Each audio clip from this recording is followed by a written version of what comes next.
And in human development, we can see that some important things are irreversible. We are growing with age.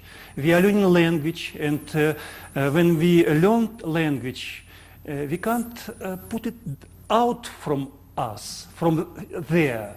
We can't speak words.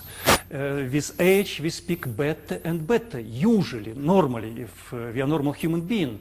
If we learn how to drive bicycle, we can't stop unlearn this. In 20 years after not driving, we take bicycle and we start moving. So there is irreversible stuff, and maybe the same can be true with peak experiences. And after some peak experiences, getting real connection to some very important issue in our real life. Yes. It's make irreversible change in our life. Yes, and that's definitely the case. What we're talking about is, in a sense, just a matter of degree. Because almost anybody, and most people, in fact, have had at least a glimmer of this ultimate unity consciousness. Whether they're listening to music, or watching a sunset, or making love, or just walking in nature. And all of a sudden, pow, their separate self is gone, and they are everything. This is their self, and they're like, I knew this, I knew this. This is home, this is it, this is myself, my God. And so that's, extraordinary. And then the experience tends to fade a little bit, And so then they're like, how did I do that? And so that's where the traditions have developed the ongoing practices. So even if we do have peak experience of the ultimate state, and many of the traditions, like Dzogchen and Mahamudra, will actually transmit a brief experience of this ultimate state to the student at the beginning. Rigpa, it's direct introduction into the state of presence. Yeah, and that's so it awakens you to that state. You know it's there. That increases your hope and your determination to contact it again and make it your permanent realization. Yeah, you know that there is enlightenment, for sure. Yes. And so even the ones that say, all we need is just one taste of ultimate reality and we're changed forever, that's true. But that change can be deepened and become more and more permanent and impact more and more areas of our lives if we continue practicing. And so that's why an overall ongoing practice is important, even though one glimpse can profoundly change it. So what we want to do, in a sense, is given both of these streams of development that humans have, and there are a few others, as I said, but just these two as examples, is we want to kind of redefine enlightenment just a little bit. And we don't want to say it's being at just the highest state at any given period that humans can reach. That is the enlightened state. That is the enlightened condition. That is the awakened condition. We want to say being at the highest state and the highest structure is full enlightenment. And of course this would change through evolutionary time, because these structures of development started way back 200,000 years ago at the archaic stage. And that was the period when humans were really starting to emerge from the great apes. So it was a transition period. And then from there we moved into this magic stage of hunting and gathering. It was often capable of just a first-person perspective. And so many sociologists or psychologists refer to it as egocentric. And that's your fundamental identity was that. But you, individuals, could perform magic themselves. So if I was mad at my father and I wished him dead, and then he actually died, I would think that my thoughts caused that death. Or if I created a voodoo doll that represented somebody, and then I stuck pins in the voodoo doll, that would actually hurt the real person. So I can do all of these magic things myself. I can do a rain dance and make nature rain. Magical participation stage, con il Levi Brûlé. Yeah. Well, after about 50,000 years of that, humanity was starting to doubt its capacity to perform magic that really worked. But if humans could no longer create miracles and magic and change nature, supernatural beings could. And so we switched from magic to mythic. And now the question became, how can I approach this mythic god or goddess in a way that will make them intervene in nature or history or my life and perform a miracle for me? So if I'm sick and I was at the magic stage, I would think that I could cure myself, or the witch doctor could cure me. And when that ended up not working, then at the mythic stage, I think, well, God can cure me. But I have to approach God correctly. I have to pray. I have to humble myself. I have to, and so on. So we did this whole switch from individual magical practices to rituals and prayers and activities that would please my God. And if I lived my life pleasing my God, then when I prayed, my God would answer those prayers, which usually meant my God would miraculously descend and change something in my behalf. And so that became the great mythic stage of development. And all the early great empires emerged. Human perspective taking switched from just first person, which means the person speaking, to second person, which means the person being spoken to. And what that really means is my identity could expand from just me to my family, my clan, my tribe, my religion. And so now I have a much more expanded identity with a larger group of people. And this group, of course, was viewed as chosen people because they had the correct God. Other groups, wrong God. Other groups, infidels. And infidels, of course, don't have souls. So it's not a sin to kill an infidel. It's actually something of a religious promotion. You go kill an outsider and it's good for you. And so nothing was bloodier than two mythic empires fighting each other under the name of a different god. The Crusades, the Christian God, Allah, bloody, horrid massacre.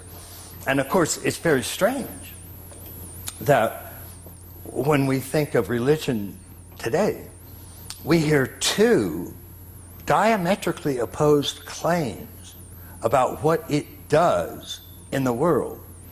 And the first claim is that religion is the cause of separation and terrorism and jihad and holy war and just warfare in general between somebody with a different God. Their God's wrong, my God's right. Yeah. And that's the essence of the mythic structure, is it can only take a second person perspective, so it naturally sees the world divided into in-groups and out-groups. The in-group, chosen people, one and only God. Out-group, infidels, no soul, wrong God. Is enlightenment possible in such structure? Yeah, yeah. What kind of? Yes. So that was the way the great empires were built, and they took their gods with them, and in essence imposed those gods on people that were conquered.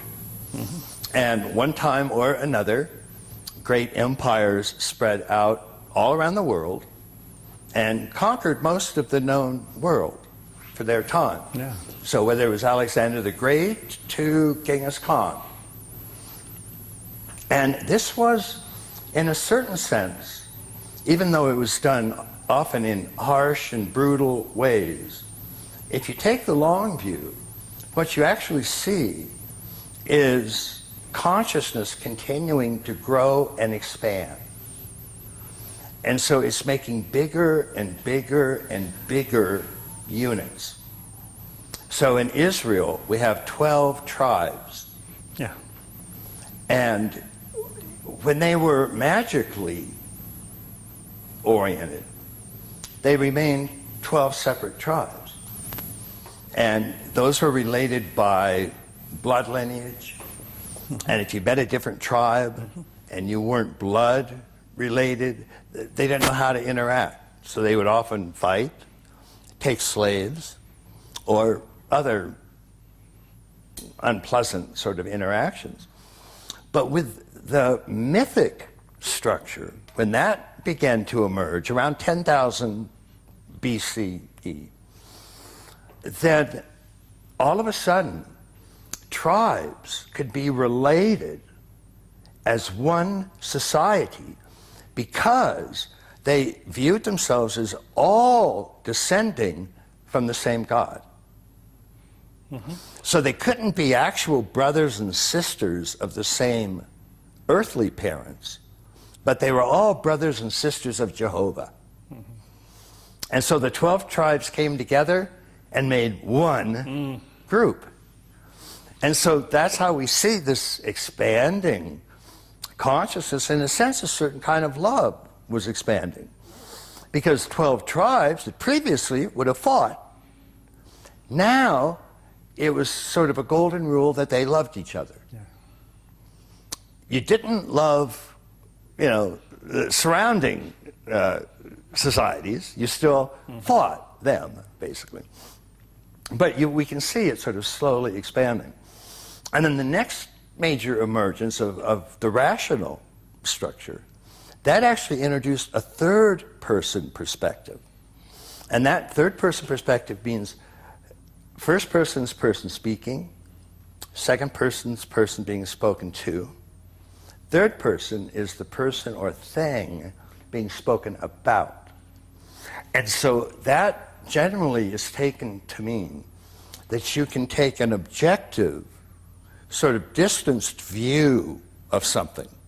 You're not looking at it just through your opinion or just through the opinion of your group.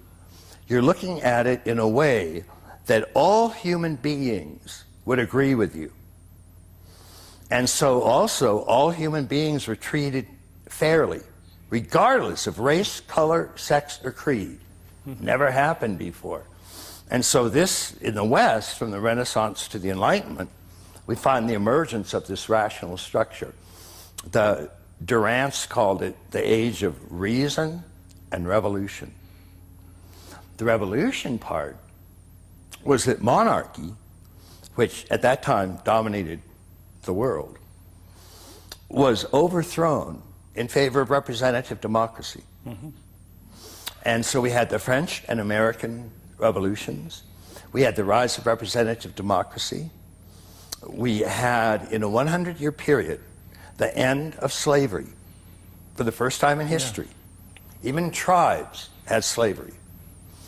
So now we have eliminated every rational industrial country on the face of the planet outlawed slavery. Astonishing, in a 100-year period. And so that's the same 100 years that we're creating representative democracy and so on. Now what we're tracing here are these structures, these lenses of development, of growing up. So we've gone from archaic to magic to mythic to rational. And mythic still representing a traditional sort of religious fundamentalist view, traditional values. And then rational representing the modern rational view. And this, of course, is when all of the great modern sciences were discovered. So we have modern chemistry, biology, physics, psychology, sociology, and so on. And this also tended to emerge, their initial forms, in about a 100-year period. Now, in the West, this was good news, bad news. So the good news was what Weber called the differentiation of the value spheres. And that means the good, the true, and the beautiful, or art, morals, and science, were actually separated and allowed to pursue their own truths. Whereas previously, they were all mushed together under the church, and the church had final say in all of them. So for the church, there was no need to look through Galileo's telescopes, because the Bible made it very, very clear that the sun went around the earth. And there was no reason to doubt that. As a matter of fact, it would be heretical. So even looking through Galileo's telescopes would be heretical. And the churchmen refused to look through Galileo's telescopes. But now, with modernity and the rise of rationality, these were all separated and allowed to go their own ways. So art, which had previously been forced to paint religious themes alone, now started to paint individuals and individual families and mercantile individuals and nature and a bowl of fruit. And so it started to discover perspective. So if you look back at like the diagrams drawn on the pyramid, they're all flat. There's no perspective to them. And what you see happening with the Renaissance and into the Enlightenment is all of a sudden three-dimensional space jumps out. That's a third person being able to see objects. So not only could we study them with modern physics, modern chemistry, modern biology, we could see them, we paint them, we could aesthetically orient towards them. And then morals, which had been bound by the church to the Bible, started to free themselves from good boy, nice girl, my country right or wrong, my Bible right or wrong, and so on, and started developing the universal rights of men. Universal rights, not rights just for Catholics, or just Muslims, or just Jews, or just another religion, but rights for all human beings. Never happened before. And so that was the positive aspect of modernity, sometimes called the dignity of modernity. But science started making such rapid progress that it began kind of forcing out the other newly differentiated truths. Morals and art, for example, were no longer real. Just science was real. And so we got scientific materialism and what Weber famously called the disenchantment of the universe. And Habermas calls the colonization of the life world by science. And so that was the disaster of modernity. So we had the differentiation of the value spheres, which was the dignity of modernity. But then we had their dissociation. That was the disaster of modernity. And to this day, the official philosophy of the modern West is scientific materialism. That's still ultimately what the vast majority of leaders take to be real. Absolutely. And so that's been a real problem. It's considered to be a supreme beliefs in Soviet Union, Yeah. as we know, and one or another type of scientism is still very, very powerful, very powerful. Yes. Or Yes. another form of scientism, atheism, Yeah. as a supreme point of view. Yes, exactly. And so this was the way the West operated for about 300 years, until really quite recently. And as a matter of fact, the official announcement of this new level, this new structure, this new lens of consciousness came in May 1968 with the student riots in Paris. And they spread from there all around the world, notably America, where it produced the civil rights movement, the environmental movement, personal and professional feminism, anti-hate crime, and sort of on and on. Those were the good parts. But don't you think that we have some roots of this 1968, like, for example, hippie revolution, pilgrimage to the east, guru revolution, psychedelic revolution, rock revolution? Yeah, it's Which evolution? Rock. Rock, yes. Beatles, Elvis Presley, they brought a new wave of life, new experiencing of life, second-person perspective. Yes. Beatles brought. Yes. And also, what is important for me also, first artificial satellite, 1957, which brought for all citizens of the Earth totally new perspective. First picture of the Earth from cosmos.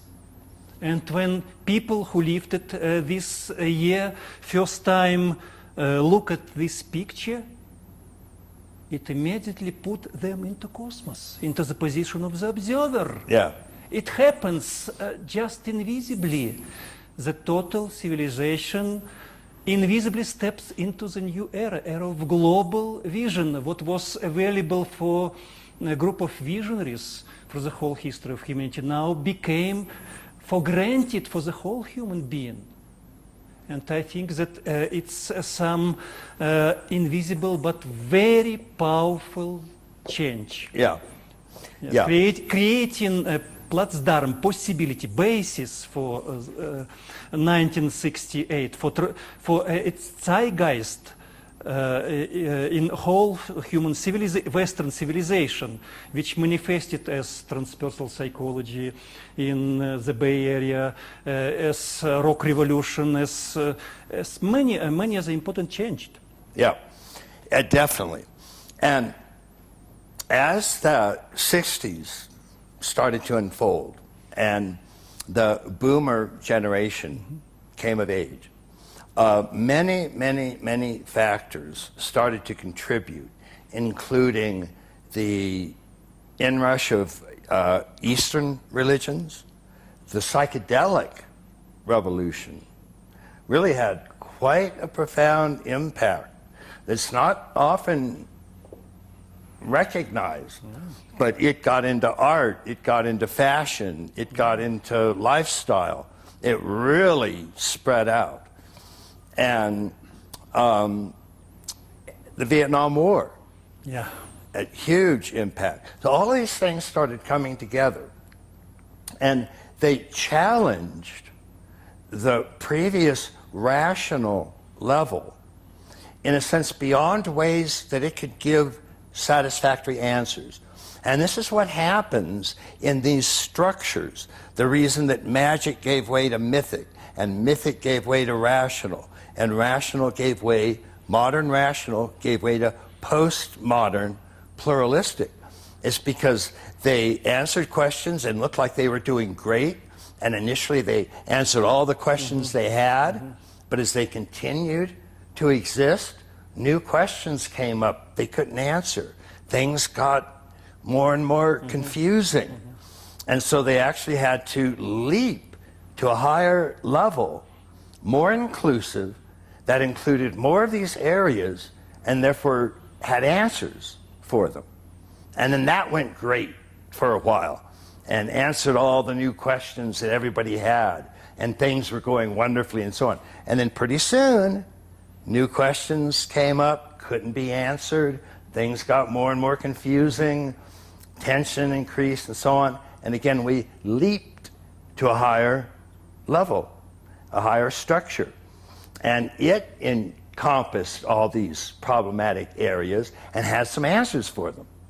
And so then we began answering all those questions, feeling very good. We've got it straightened out now. Pretty soon we've answered all those questions, and all the new ones come in that we can't answer. In the same process, and we jump again. Inquiring. Yeah.